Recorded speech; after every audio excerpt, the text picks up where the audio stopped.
Olá a todos. Sejam muito bem-vindos ao programa Diálogos ISD FIP. Eu sou Lívio Giosa, coordenador desse projeto, Diálogos ISD, e em nome da FIP, que é a Fundação Instituto de Pesquisas Econômicas, vou moderar este nosso encontro. Estamos no programa especial de número 55, 55º episódio do podcast, que tem como tema a importância de aplicação das dimensões ISD na iniciativa privada e seus impactos no terceiro setor. Este espaço de diálogos e debates tem o objetivo de trazer a vocês, que nos acompanham, o estado da arte da temática sustentabilidade e aplicação dos fatores ISD nas organizações. Lembrando que ISD é uma sigla que representa as palavras em inglês I, Environment, S, Social e G, Governance. Mas aqui nós vamos falar em português, sabendo que o E representa o A, ambiental, o S, social e o G, governança.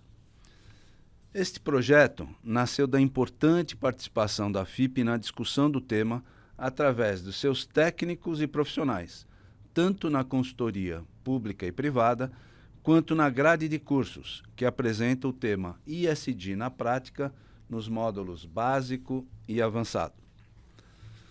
Importante também informar que o programa Diálogos ISD FIP tem o apoio do IRIS, Instituto ADVB de Responsabilidade Socioambiental, da SEBRASE, Central Brasileira do Setor de Serviços, da ANEFAC, Associação Nacional dos Executivos de Finanças, Administração e Contabilidade, do SENAM, Centro Nacional de Modernização Empresarial, da Associação Paulista Viva, da Level Group e do Sindiprest, organizações estas que entenderam a importância do tema e os seus impactos junto a todos os públicos com que se relacionam e também junto ao mercado. Bem, precisamos dizer onde estamos. Este é o estúdio do Sindiprestem, Sindicato das Empresas de Prestação de Serviços a Terceiros, Colocação e Administração de Mão de Obra e de Trabalho Temporário no Estado de São Paulo, que nos apoia neste projeto, local este que realizamos todos os nossos programas. Para você acompanhar os episódios do Diálogos ISD, basta acessar o podcast através do Spotify e o canal do YouTube da FIP, e nas demais redes sociais, Instagram, LinkedIn e Facebook, e também nos canais e plataformas do Sindiprestem, do IRIS, da SEBRASE, da ANEFAC, da Level e do SENAM. Também, se você que nos acompanha tiver interesse em participar do curso ISD na Prática, nos módulos básico e avançado, ministrado pelos professores Lívio Giosa e Augusto Roque, é só entrar no site da FIP, www.fip.org.br, e conhecer as condições e conteúdo programático deste curso e de todos os demais cursos disponibilizados pela FIP. Para dar início ao programa de hoje, quero apresentar os nossos convidados. A Juliana Ortega, diretora de sustentabilidade da RD Saúde, muito obrigado pela presença, Juliana. Obrigada. E o Maurício Cruz, gerente de desenvolvimento institucional do Instituto Bacarelli. Sejam muito bem-vindos, é uma honra ter vocês aqui. Tenho certeza que a gente vai construir um diálogo bem bacana. Mas antes eu só queria fazer um posicionamento para a gente abrir esse nosso diálogo. Eu acho que está claro para vocês que lidam com essa temática, né, direto ou indiretamente, o quanto o tema está super presente na agenda das organizações, das grandes, médias, pequenas, hoje, porque o ciclo é bastante completo na cadeia de valor organizacional, assim como das lideranças públicas. Vários estiveram aqui declarando-se, né, dentro dessa pauta, e, portanto, o tema está presente na mesa, na agenda da sociedade. O que nós temos que salientar é que o tema presente, pessoas engajadas, só isso não faz efeito. Os impactos das mudanças climáticas, os eventos extremos estão aí, e isto acelerou a percepção das pessoas sobre o tema. Mas nós precisamos agir rápido para as transformações. pensar especialmente nas emissões de carbono, pensar nas mudanças de atitude e comportamento das pessoas em si, das pessoas que estão dentro das organizações, do poder público, que quando emana uma lei ou uma norma, ele transforma coletivamente a sociedade. Portanto, nós temos um papel de fortalecimento dessa pauta junto a todos os públicos que nós nos relacionamos. E o objetivo deste diálogo é exatamente isso. Oferecer ao nosso público o que os entrevistados, como vocês, fazem e demonstram a exemplaridade das boas práticas, mas, ao mesmo tempo, pressionar para que as pessoas cada vez mais se inspirem e se sensibilizem para práticas sustentáveis cotidianas, acelerando este processo. O que se pensava, e vocês acompanham estudos científicos, climáticos, o que se pensava que ia acontecer em 2045, 2050, está acontecendo exatamente agora. Portanto, é arregaçar as mangas e agir. E para isso a gente vai ouvir vocês, para entender a experiência de cada um. Então, Juliana, se apresente para o nosso público e fale em linhas gerais sobre a sua trajetória profissional e das suas atividades na RD Saúde. Provizec. Legal, obrigada pelo convite, Lívio. Prazer estar aqui com você, com o Maurício, poder conversar um pouco sobre esse tema que é tão importante. Sim. Eu atuo com temas de sustentabilidade há mais de 20 anos, né? Então, sou formada em administração, mas já saí da faculdade sabendo que eu queria direcionar minha carreira para trabalhar com as temáticas sociais e ambientais. Bacana. Então, acho que eu fiz a escolha certa, né? Tô nesse caminho aí até hoje. E tive algumas passagens aí pela Natura, pelo Instituto Etos, depois fui para Varejo, fui para a CIA, fui depois trabalhar na fundação da CIA, na CNA Foundation e depois Laudes Foundation. E aí, em 2021, eu fui para a RD Saúde. Então, para quem não conhece ainda a nossa nova marca institucional, RD Saúde é a empresa dona das redes de farmácia Raia Drogasil, mas que tem ampliado muito o seu olhar estratégico para ser uma empresa que promove saúde e bem-estar para todos. E lá eu sou responsável, então, por toda a agenda do ESG, então, todos os compromissos até 2030, a estratégia da empresa para sustentabilidade e também a estratégia de impacto social, que inclui a parte de filantropia e negócio de impacto. Então, muito alinhado com o objetivo da empresa e o propósito de promover saúde para todos. Muito bacana. E aqui eu quero aproveitar o nosso momento para deixar um super abraço para o Antônio Carlos Piponzi, que eu tenho a honra de conviver, um querido amigo, e que levou ao Grupo RD, né, uma exponencialização nos negócios fantásticos. E lembrar a você que a gente esteve juntos no Fórum de Sustentabilidade, né? Sim. Que nós promovemos lá na Avenida Paulista. Nós vamos falar um pouquinho sobre isso também. E é muito bacana, te agradeço a presença, viu, Juliana? Obrigada. Maurício, é você. Conte para a nossa audiência sobre sua trajetória profissional e das suas atividades como gerente de desenvolvimento institucional do Instituto Bacarelli. Vamos lá. Em primeiro lugar, obrigado pelo convite, Lívio. Prazer estar aqui do seu lado, Juliana. E te conhecer agora pessoalmente, né? Mas já conheço o seu trabalho já à distância já faz um tempo. Bom, minha trajetória profissional ela não é um pouco óbvia, na verdade. Eu comecei no Direito, então eu me formei em Direito, especializei em Direito Tributário, né? Iniciei minha carreira numa dessas Big Four, na PwC, mas eu sempre tive um engajamento, um envolvimento com artes muito profundo. Então eu fiz aquela famosa mudança de carreira, né? Alguns anos depois da faculdade, eu resolvi encarar e falar, olha, o que realmente me traz um sentido, um propósito maior de vida é trabalhar com as artes e a cultura. Tá dentro de um terceiro setor, mas mais voltado para as artes. Então, eu tive, depois de alguns anos, a coragem de fazer isso. Eu fui quase deserdado pela minha família, mas consegui superar esse momento. A partir daí, eu descobri que existia a área de gestão cultural. Naquele momento, não se falava muito sobre essa carreira, né, essa profissão. No Brasil, um mercado ainda muito recente para essa área cultural. E eu descobri que existia um mestrado fora do país, então fui estudar, né, na Europa, fui para Barcelona, terminei meu mestrado em Londres, e aí isso abriu realmente, né, minha cabeça e minha visão para o terceiro setor como um todo, mas sobretudo para o mundo das artes e da cultura. Não só a cultura por ela mesma, mas a cultura como agente de transformação, como parte de políticas públicas para a educação, como um grande catalisador de uma série de outras políticas. Isso que esse mestrado me trouxe. Então, quando eu regressei para o Brasil, isso foi em 2008, né, eu já tinha passei por algumas instituições do terceiro setor, né, entre elas a USESP, a Orquestra Sinfônica do Estado de São Paulo, a Santa Marcelina Cultura, que foi uma organização que eu fiquei lá por 11 anos e onde eu pude, pela primeira vez, conhecer esse conceito do desenvolvimento institucional, Sim. que é o que eu faço hoje no Instituto Baccarelli. E depois da Santa Marcelina, eu passei nos Jesuítas Brasil, e como consultor também atendi algumas outras instituições, como o Museu do Ipiranga e o Instituto de Música Jacques Klein, lá em Fortaleza, no Ceará. Tá, então, no Baccarelli, eu tenho o privilégio, eu diria assim, de trabalhar para essa instituição há quase 4 anos. E é um trabalho maravilhoso que acontece há 28 anos, a gente vai falar um pouquinho mais sobre isso. Né? E o meu desafio no Baccarelli foi justamente estruturar uma área de sustentabilidade do ponto de vista conceitual e financeiro para essa instituição. Como vocês bem sabem, o terceiro setor é uma área que está sempre carente de recursos. Né? Tem muitas ideias, muitas iniciativas, muito comprometida com propósitos, causas e, sobretudo, a mudança desse planeta para um planeta melhor, mas ainda tem muito que aprender em termos de sustentabilidade financeira. Né?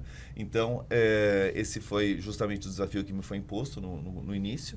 O Instituto estava passando por um desafio muito grande, a pandemia ela realmente bateu muito forte na instituição, obviamente no país inteiro, né, e sobretudo em Heliópolis.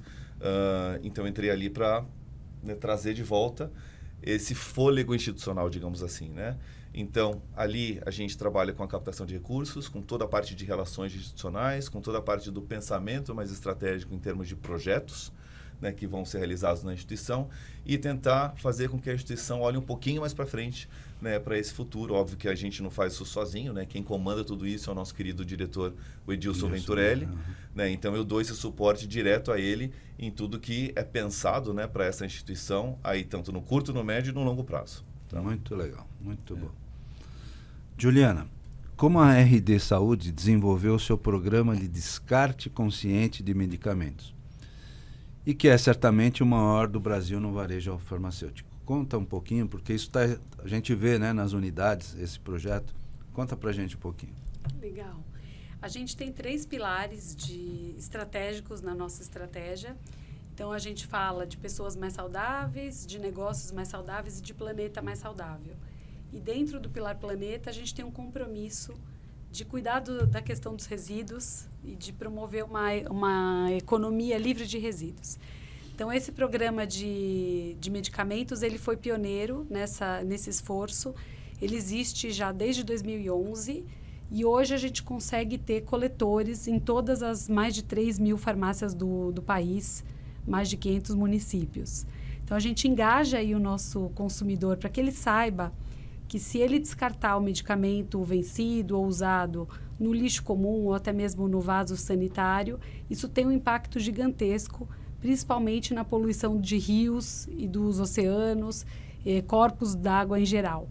Então, existe a necessidade de conscientizar esse consumidor para que ele leve isso até uma farmácia mais próxima. A gente vai ter coletores em todas e a gente cuida da destinação.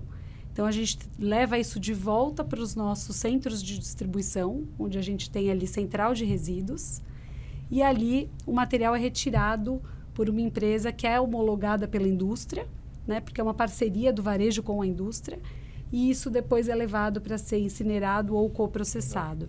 E o que a gente está conseguindo fazer agora, um projeto que a gente começou agora, pensando também no conceito de economia circular, é reaproveitar as bulas e as caixinhas desses remédios para que isso volte para nós e abasteça a nossa linha de produtos próprios NATS com as embalagens que a gente precisa, que são embalagens de papel cartão. Então, fechando aí o ciclo completo e tendo esse benefício ainda para a nossa marca própria. Eu ia exatamente complementar a pergunta sobre esse ponto. Isso quer dizer que nas próprias unidades que coletam os medicamentos vencidos, também tem local para deixar a bula e as embalagens? Sim, são coletados separados e aí a gente tem essa destinação. E acho que o nosso principal desafio, né, eu acho que esse podcast também nos ajuda nesse sentido, é justamente conscientizar a população, né? A gente acha que todo mundo sabe, mas a gente fez pesquisas e viu que muita gente não sabe que precisa dar uma destinação correta para medicamentos, né? As pessoas tratam como um resíduo comum e não é, né? Pela questão química, ele é altamente poluente e ele precisa realmente desse tratamento diferenciado. Então, conte conosco, porque eu sou um super frequentador do grupo nas drogarias. E isso é básico, né? Com o aumento populacional, com os idosos chegando aos níveis superiores aí de idade, o que você tem é uma frequência de uso de medicamentos enorme, né? Sim.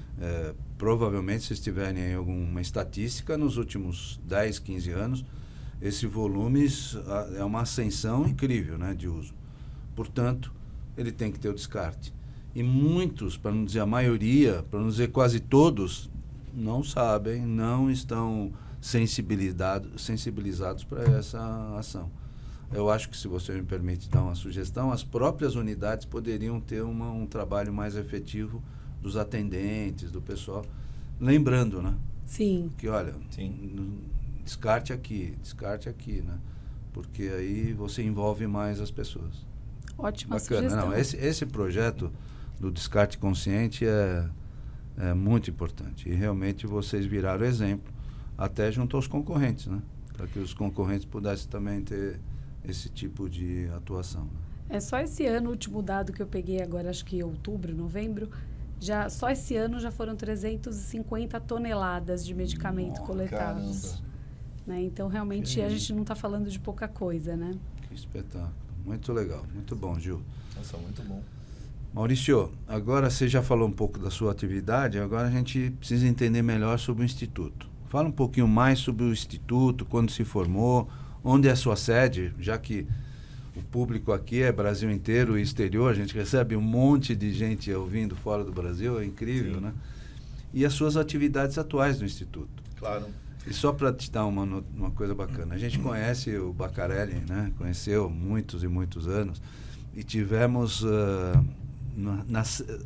o Instituto Baccarelli, aqui para deixar a nossa audiência atualizada, acabou de receber na semana passada o Top de Sustentabilidade, uma premiação super bacana. Muito, né? legal. E nós fomos lá atrás identificar quando é que nós já tínhamos reconhecido o Instituto. Isso foi na 7ª edição. E pela primeira vez, nós temos um depoimento do Baccarelli. Ele fez uma apresentação para o maior público da história do Baccarelli, que foi lá no Memorial da América Latina, com a presença do governador Mário Covas. Eles ficaram muito emocionados. Nossa. Tinha mais de 1.600 pessoas. Nossa, que maravilha. E ele fez esse testemunho pelo reconhecimento, dizendo assim, depois desta apresentação, eu acho que o Instituto Baccarelli sobreviverá anos. Olha, o maestro estava certo, porque realmente o trabalho só alavancou, então esse reconhecimento veio em boa hora. Muito obrigado mais uma vez. É uma honra enorme poder receber esse reconhecimento de vocês, que é uma instituição tão reconhecida aqui, né? E, assim, o Instituto Baccarelli, como o senhor bem disse, né? Ele foi fundado pelo maestro Silvio Baccarelli. Isso há 28 anos atrás, em 1996. O maestro Silvio, né, ele tinha um vínculo muito forte com o território de Heliópolis. Sim. Né, a favela de Heliópolis aqui em São Paulo, que é a maior da cidade, né, e uma das maiores do país, né? E em 96 teve um incêndio muito, né, de grandes proporções ali na favela de Heliópolis. Né, muita gente perdeu as casas, enfim, né, foi uma grande tragédia lá. E, obviamente, ele se sensibilizou com aquilo pelo vínculo afetivo que ele tinha com aquele território, antes de 96. Então, ele resolveu, né, como a gente diz que é o maior exemplo que o maestro Baccarelli deixou para a gente, ele resolveu sair da indignação e partir para a ação. Ele falou, olha, o que eu posso fazer para ajudar essa comunidade dentro das minhas capacidades? Eu sou músico, sou um produtor, maestro e por aí vai, então eu vou levar isso para essa comunidade.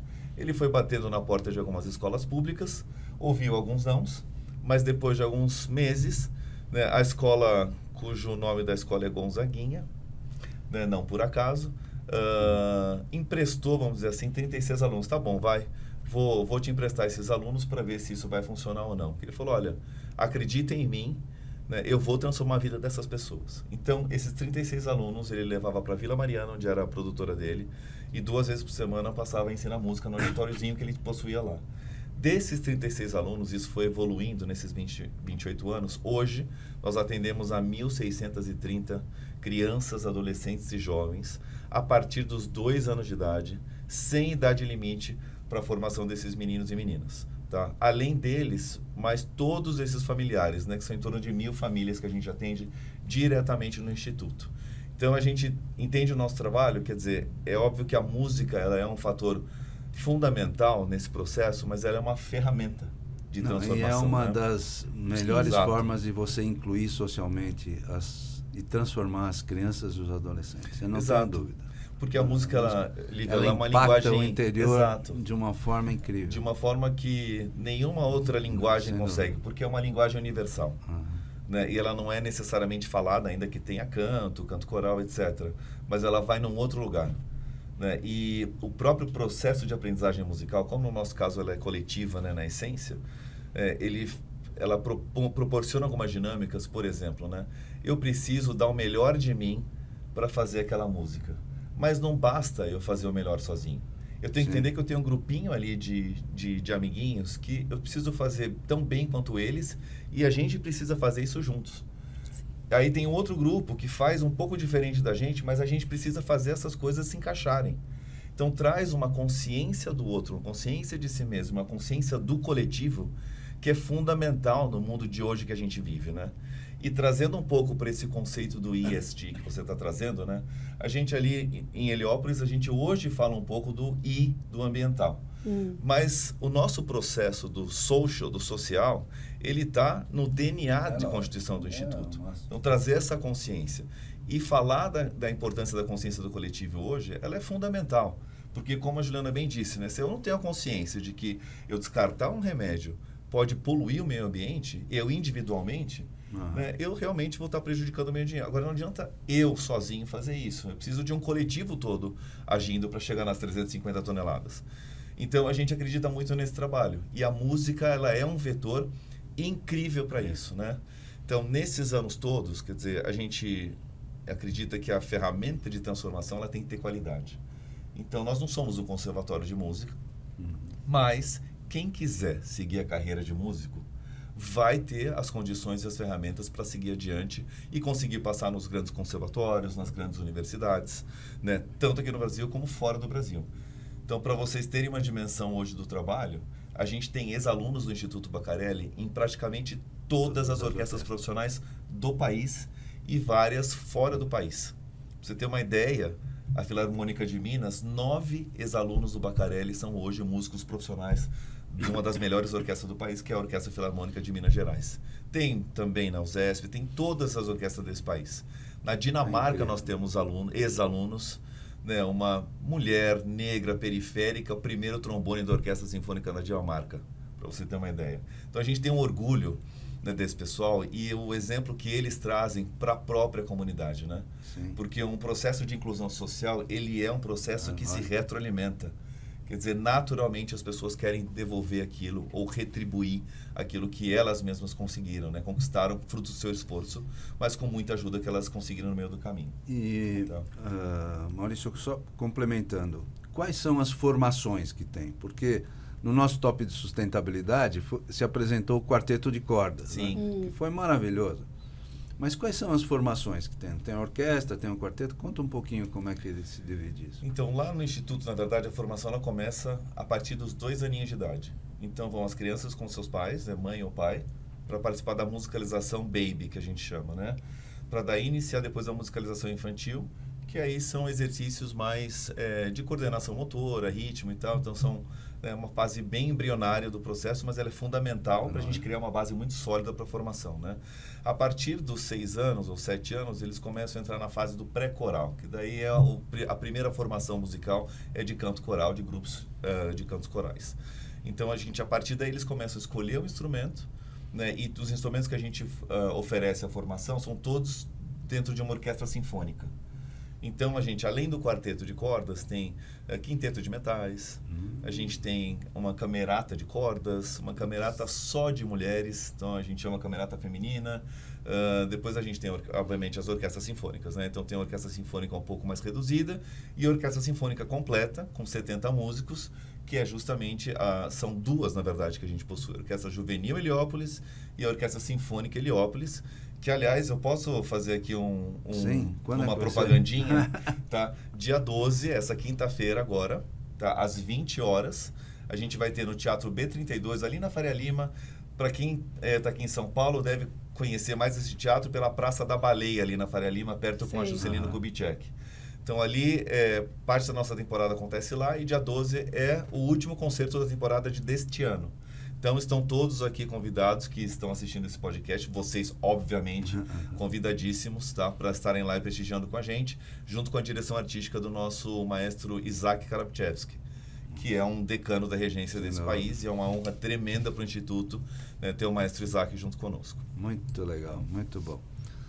Juliana, a RD Saúde já desenvolveu a sua matriz de maturidade e a matriz da materialidade no que tange as práticas ISD? Você tem esse acompanhamento? Sim, a gente tem, a cada 2 anos a gente faz esse processo, que nada mais é do que a gente avaliar, ouvindo aí os nossos stakeholders, nossos principais públicos, e fazendo uma avaliação também interna do negócio, os temas mais relevantes, ou seja, os temas Isso na mais... matriz de materialidade. Exato, os temas mais materiais para a empresa.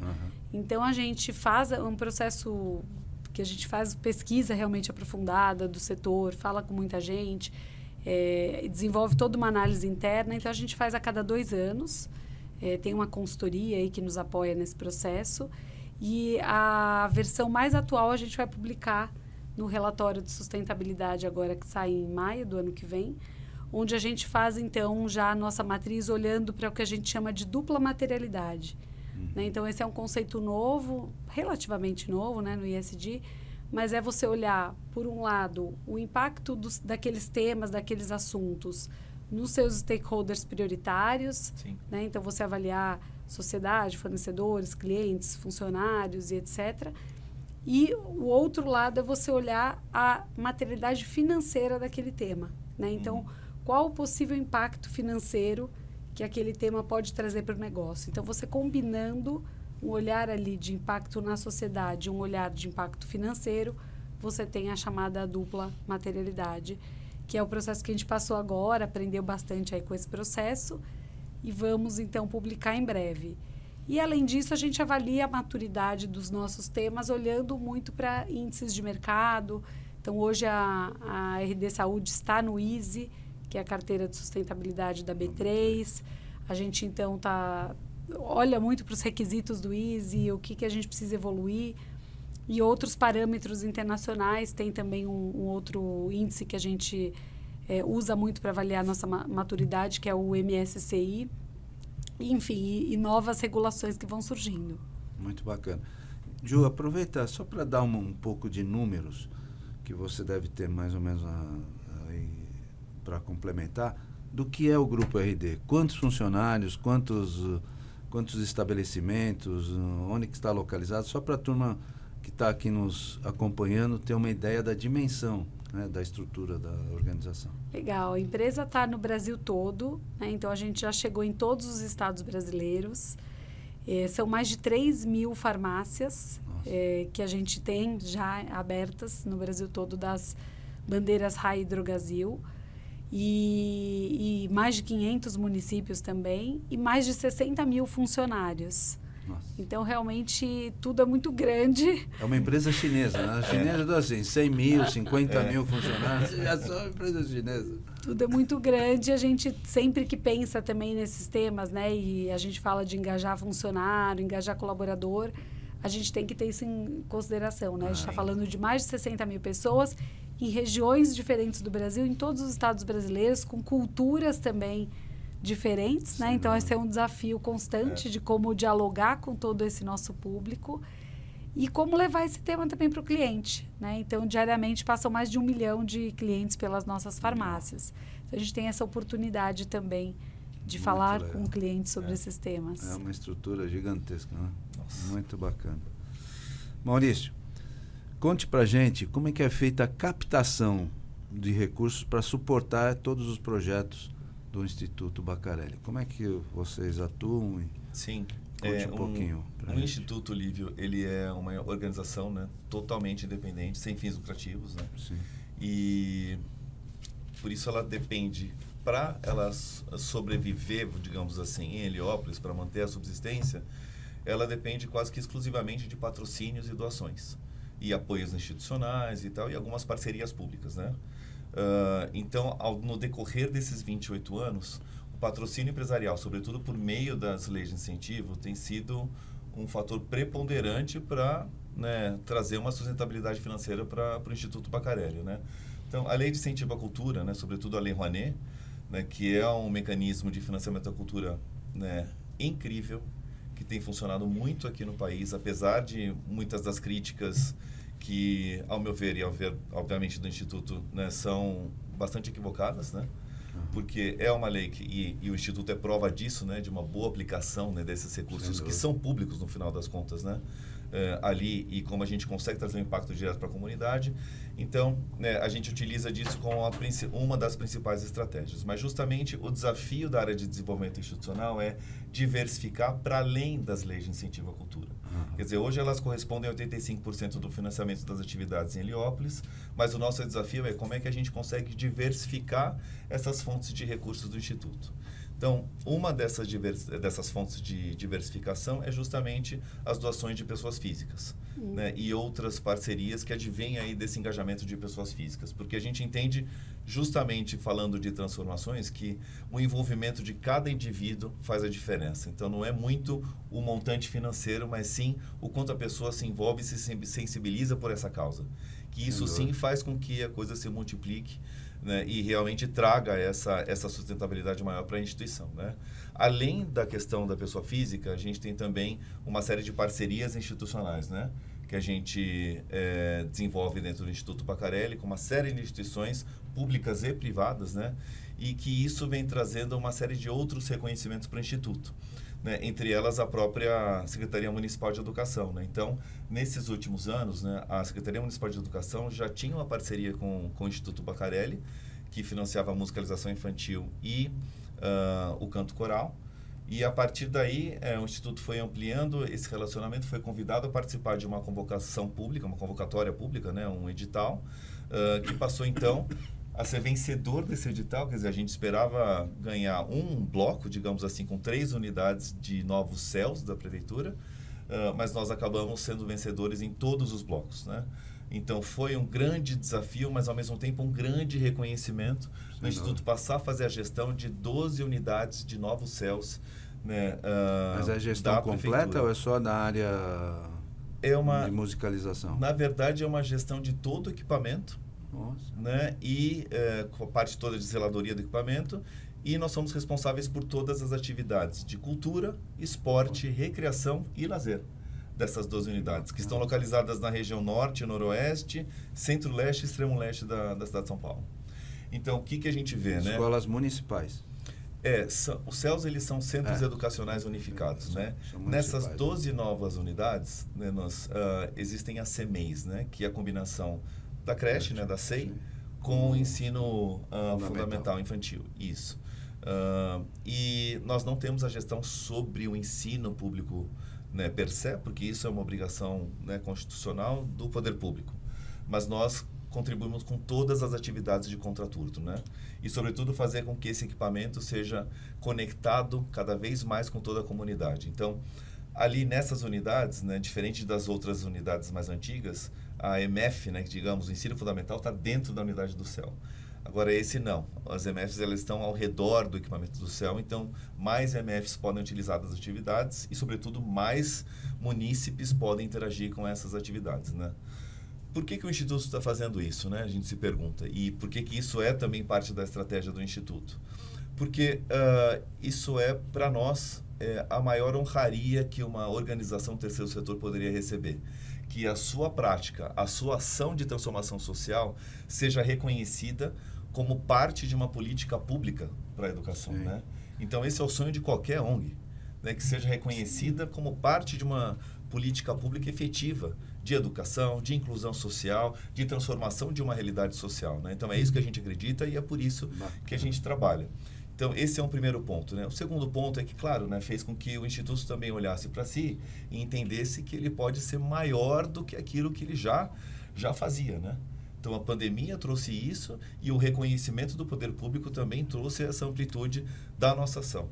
Então, obviamente, nós levamos musicalização para dentro das unidades, mas a gente, no caso dos céus, não se restringe somente à música, né?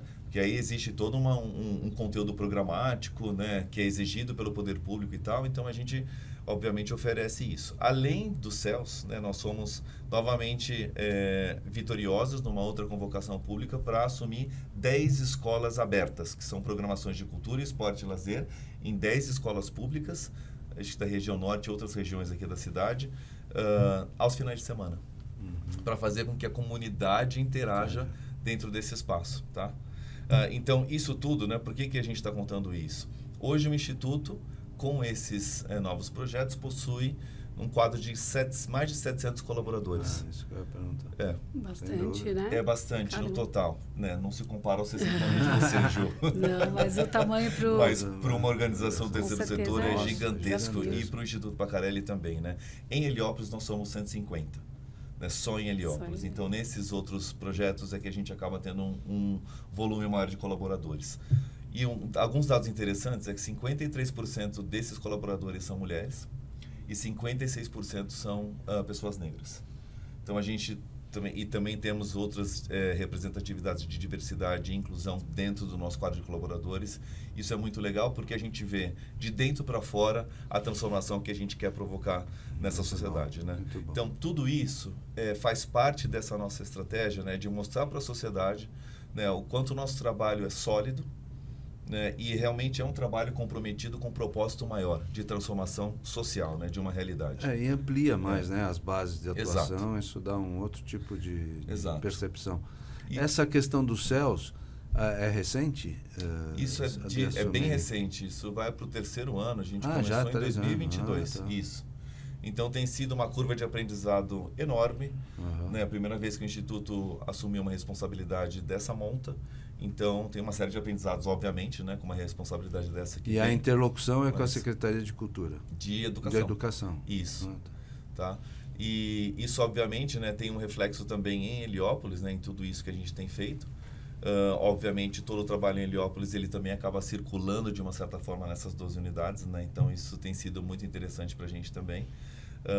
Mas, sobretudo, essa estratégia mostra que a gente consegue dialogar com a sociedade de uma forma em que a gente consegue identificar cada vez mais empresas e instituições que compactuem com os nossos valores, né? E, sobretudo, com esses valores universais de transformação, de inclusão, né? E, obviamente, de fomento à cultura e à educação, sobretudo, né? Então, isso tem feito com que a gente constitua não só uma relação de patrocínio, mas, sobretudo, uma relação de parceria, né? Porque o nosso processo de transformação social é de longo prazo. Então, não adianta a gente ter um patrocínio Nada ali. acontece de um dia pro outro. Exatamente, né? Uma formação, sobretudo na área de música, ela leva aí 15, 20 anos, pelo menos, né? Para não dizer que é pela vida inteira. Tá? Então, isso tem que se refletir também na forma como a gente se relaciona com o segundo setor, sobretudo, né? Que é quem financia a nossa ação lá em Heliópolis. Tá? Muito bom, muito legal. Juliana, a RD Saúde, seguindo a metodologia ISD, já desenvolveu o inventário de emissão de gases de efeito estufa? Sim. A gente fez aí a nossa primeira versão, né? Nossa primeira vez aí que publicamos o inventário foi em 2018. E desde então a gente tem tido aí a preocupação em melhorar a coleta de dados, a precisão dos dados e conseguir coletar cada vez mais dados, né? Então, há uns 2 anos atrás a gente conseguiu fazer o que a gente chama de varredura, né? No inglês screening, do escopo 3, que é entender não só as emissões diretas da RD Saúde, ou seja, aquelas que ela tem controle, mas também conseguir entender qual é o impacto da sua cadeia de fornecimento, a sua cadeia de valor nas emissões, né? Então, a gente sabemos, né, diante do maior desafio dos nossos tempos, que é combater as mudanças climáticas, E a gente entende, né, a sociedade entende que isso é um papel de todos e que as empresas também precisam trazer junto seus fornecedores, seus clientes. Então, há 2 anos atrás, a gente conseguiu mensurar também essa parte, né, o impacto da nossa cadeia de valor. E de lá para cá, o que a gente tem feito? Melhorado cada vez mais, a gente hoje consegue ter os dados auditados. Entramos para o programa GHG Protocol, que é um programa com os melhores padrões de reporte de emissões.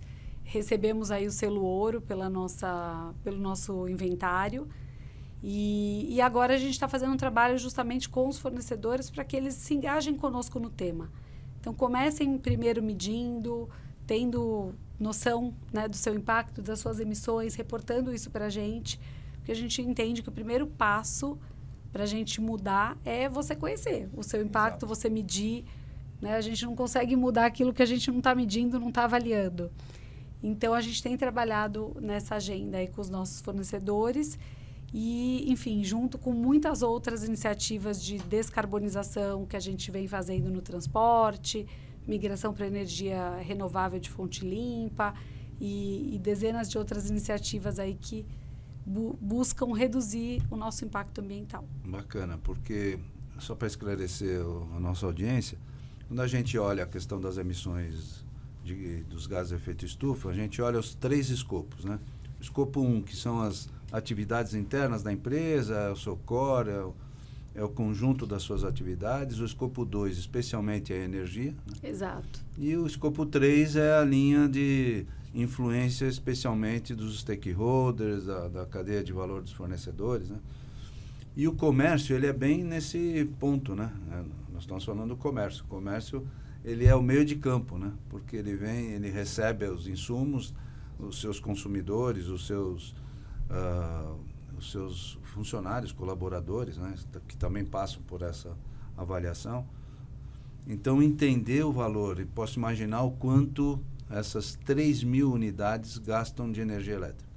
Né? E a hora que você vai para as fontes renováveis, você já está aplicando aí um valor extremo na diminuição dos gases de efeito estufa. Né?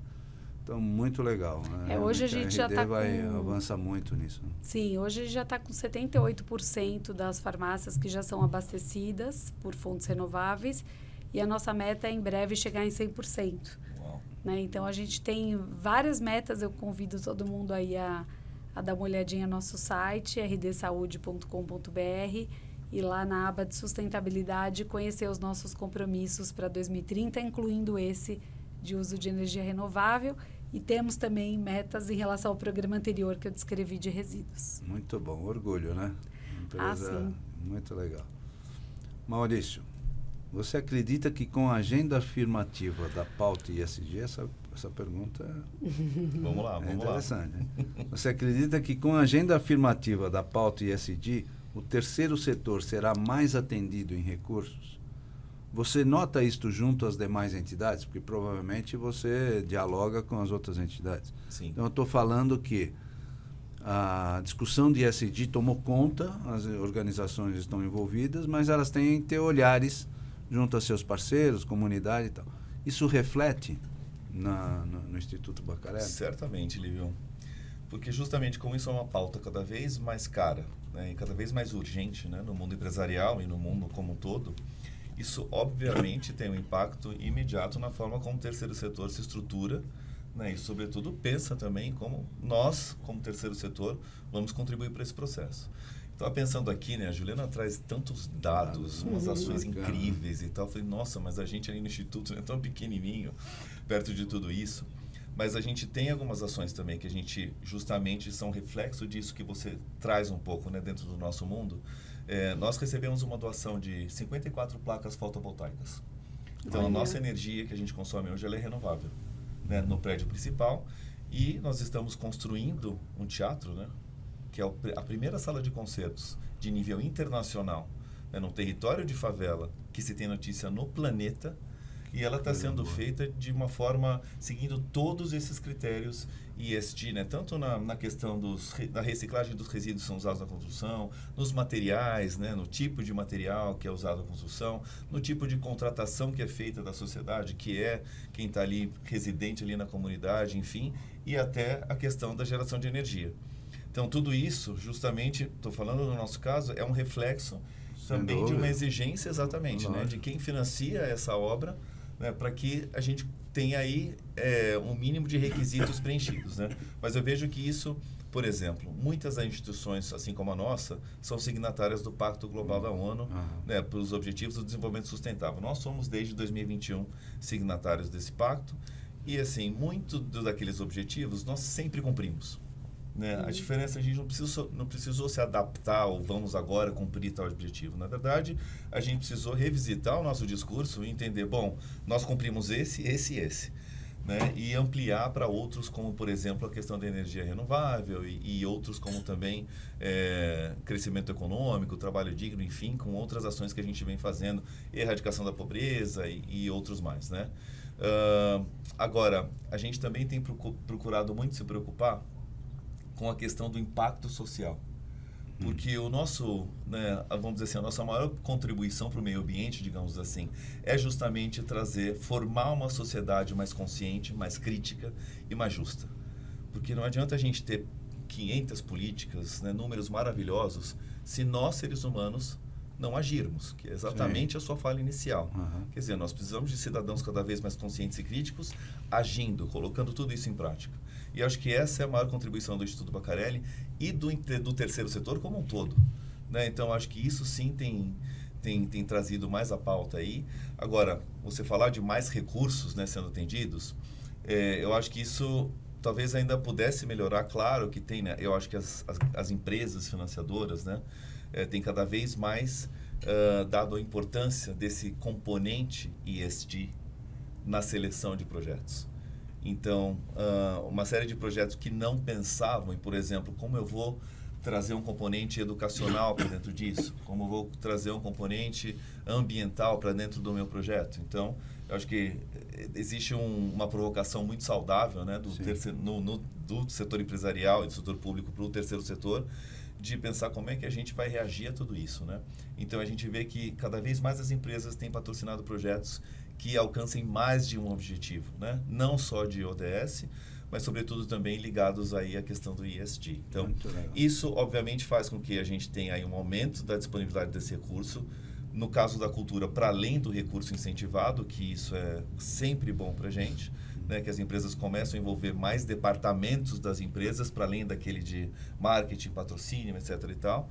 Então, isso é muito positivo, mas eu acredito que ainda tem um caminho muito longo de crescimento aí pela frente, tá? Legal, muito bom. Juliana, resumidamente, nos aponte alguns itens evidenciáveis da aplicação das dimensões ESG na RD Saúde sob o enfoque do S Social e do G de governança. Nos fale um pouquinho, a gente falou de emissão, falou do descarte e tal, agora comenta alguma questão social e de governança que é bacana você desenvolver pela RD Saúde. Legal. Bom, a nossa estratégia de investimento social, né, a nossa pauta de impacto social, ela é bem ampla. Esse ano a gente chega aí a um volume de quase 40 milhões de reais em doações. Né? Então, nosso foco é a saúde, a promoção da saúde, mas uma visão realmente de saúde integral. Então, hoje a gente olha para a promoção da saúde física, saúde mental, acrescentamos o pilar de saúde ambiental, entendendo que não tem mais como a gente dissociar clima e saúde. E a gente olha também como a gente pode influenciar políticas públicas em saúde. Então, quando eu falo desse volume de 40 milhões de reais de doação, a gente inclui aí uma parte que é a doação do cliente, né, que hoje ele pode visitar uma farmácia nossa, adquirir um livro da coleção Sorria, e isso se transforma em doação para mais de 23 organizações sociais de saúde no Brasil. E aí conecta com o que você trazia antes das microdoações, né? O quanto é importante a doação da pessoa física, não importa o valor, né? A gente consegue um volume grande disso. A gente tem também os projetos incentivados, que a gente apoia via leis de incentivo, E felizmente a gente teve aí o Bacarelli conosco, como organização apoiada, tiveram lá fazendo uma apresentação para os nossos funcionários, foi bastante emocionante. Esse momento a gente tem muito orgulho aí dessa parceria. E recentemente a gente aderiu também ao Compromisso 1%, que é um chamamento para as empresas se comprometerem publicamente a doar 1% do seu lucro líquido. Então, nós fomos uma das empresas pioneiras que aderimos aí a esse compromisso, que está sendo liderado pelo IDES e pelo Instituto MOL, mas que está com o convite aberto para que outras empresas se juntem a um movimento que é global, né? Se todos doarem 1%, imagina o volume de recursos que a gente teria. E aí a gente tem, muito bacana, né? E a gente tem também, mais recentemente, uma pauta nova de doação também de medicamentos. Em governança, eu destacaria a forma como a gente vem trabalhando a questão do clima, das mudanças climáticas, com a nossa governança. Né? A gente tem um comitê de sustentabilidade que assessora o nosso conselho, e ali a gente consegue discutir todas as pautas de sustentabilidade e também a pauta climática, e levar isso para o nível mais estratégico da empresa, que é o conselho. Né? Então, acho que isso é um ganho muito grande, a gente poder ter esse nível de discussão. Conseguimos também integrar essa visão de riscos de ESG, a nossa matriz de riscos da empresa, né? Então, tratando os temas de forma integrada. E evoluir também com a criação de grupos de trabalho dentro da empresa, com foco em resolver questões específicas, como a questão, por exemplo, das mudanças climáticas, envolvendo lideranças aí, diretores de várias áreas, para a gente ter mais celeridade, mais ritmo e conseguir alcançar resultados mais rápidos. Então, tem muitas outras coisas, né? Eu convido todo mundo aí a conhecer nosso relatório de sustentabilidade e a gente sempre com esse olhar em saúde, né? Entendendo que saúde é física, é mental, é ambiental. É o conceito de saúde integral que a gente trabalha. Muito bom. Eu cada vez que eu vejo mais os testemunhos dos diretores, do pessoal do conselho, e vejo agora aqui o seu, Juliana, da RD Saúde, isso nos dá um orgulho, né? Um orgulho de uma empresa que está muito bem focada, muito bem gerenciada, muito bem administrada. E eu vejo isso e falo aqui, dou meu testemunho, através dos colaboradores. Porque quem está lá na ponta, somente numa empresa desse tamanho, e que você percebe que ele foi capacitado, que ele é treinado, que ele está diante dessas informações, ele é que faz o acolhimento do cliente, né? Você percebe que a empresa tem um conjunto de ações absolutamente alinhadas e que reflete no principal ser, que é o colaborador, e ele que é a ponta de contato com o consumidor. Então, realmente, muito legal. Parabéns. Um dos nossos superpoderes é cuidar de gente. Né? Então, realmente, a gente tem todo um protocolo de como cuidar, como encantar, como personalizar esse atendimento, porque cada pessoa que entra ali na nossa farmácia é especial, né? Merece uma atenção toda nossa especial. Então, que bom, né, que isso é notado por vocês lá na ponta. Muito bom. Eu queria só complementar um pouco a fala da Juliana, porque a RD ela fez uma provocação saudável para a gente, lá no Instituto Bacarelli, quando eles realmente fizeram o primeiro apoio com a gente, né? Que justamente, né, eles falaram, olha, a gente patrocina a saúde, né? Esse é o nosso grande valor, né? Mas como é que a gente faz as correspondências entre saúde, entre bem-estar e entre cultura e educação? E a gente voltou para casa, começou a pensar se realmente era o caso, e aí nós vimos, não, realmente a gente faz isso. Nós temos um programa de musicalização transformadora que atende pessoas com deficiência, né, alunos e alunas, e é um programa, ele ainda é muito pequenininho, ele tem 25 alunos ali, né, mas é um programa que tem uma demanda que é 5, 6 vezes maior e a gente não consegue atender. Então, quando a RD, né, foi lá nos auxiliar, então falou, olha, eu vou ajudar vocês com essa musicalização transformadora. Hoje nós estamos concluindo, né, um protocolo de atendimento a pessoas com deficiência no Instituto.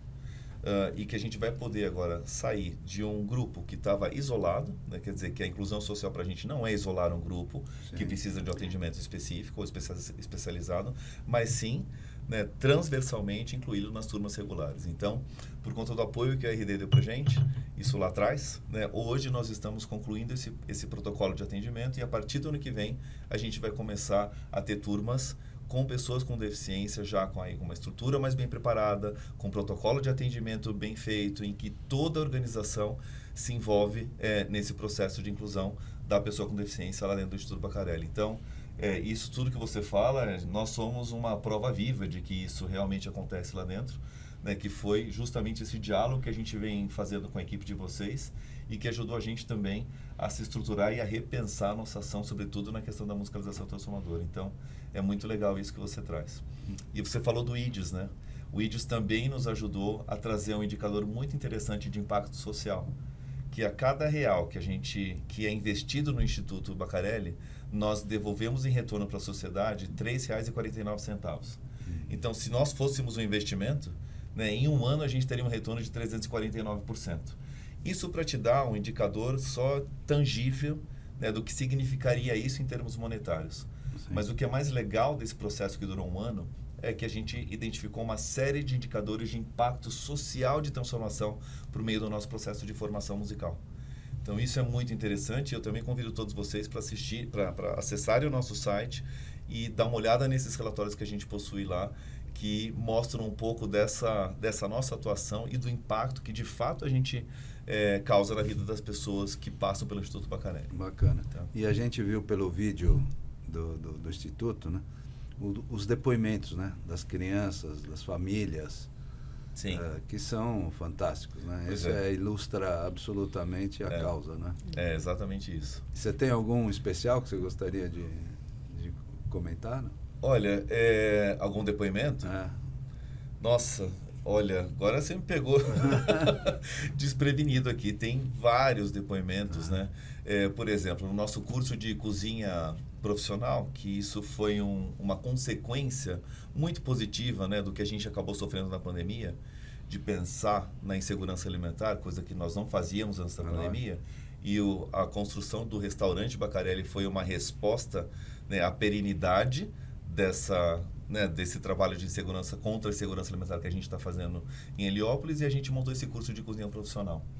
Pois lá tem para atender as nossas mães, que estavam sem trabalho, portanto não conseguiam colocar nem comida na mesa das suas famílias. E algumas mães não saíam de casa, porque algumas delas têm seus filhos com deficiência, estavam na musicalização transformadora também. Então, uma dessas mães falou assim, olha, eu nunca achei que eu fosse sair de casa na minha vida, que eu fosse voltar a trabalhar, que eu fosse voltar a sonhar.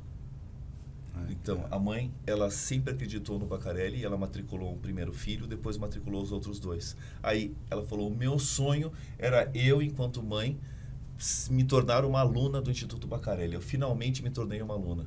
E essa mãe, ao terminar o curso de cozinha profissional, foi depois contratada pelo próprio Instituto, depois de um processo seletivo, para justamente trabalhar na nossa cozinha, né? E hoje ela é uma das 12 profissionais que servem 17 mil refeições por mês naquele Instituto Bacarelli, e justamente é uma comida de mãe. Sim. Né? Claro que nós temos a gestão por uma instituição muito parceira e muito capaz, que é o Instituto Capim Santo, que justamente faz a gestão e continua fazendo, né, a formação continuada dessas pessoas.